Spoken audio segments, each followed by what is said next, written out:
Okay, teacher, so you are having this issue where it is echoing and playing the sound on your Dell and your Boxlight. Here is the workaround. So what you're gonna do is go to the speaker button and right click. So you're tapping with 2 fingers. You're gonna click on sounds. And over here, you want to enable the internal auxiliary jack. I did this first one. So you're gonna right click on enable, and press OK. So I'm gonna go back, and look at that. You don't hear the sound coming out of my Dell anymore. All right, hopefully that works, okay?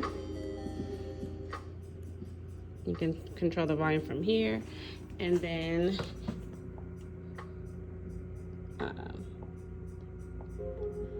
you should be able to control the volume from here as well. Sorry, here, I think it was more, menu, there we go. All right, now it's just coming out the Boxlight. Hopefully this helps.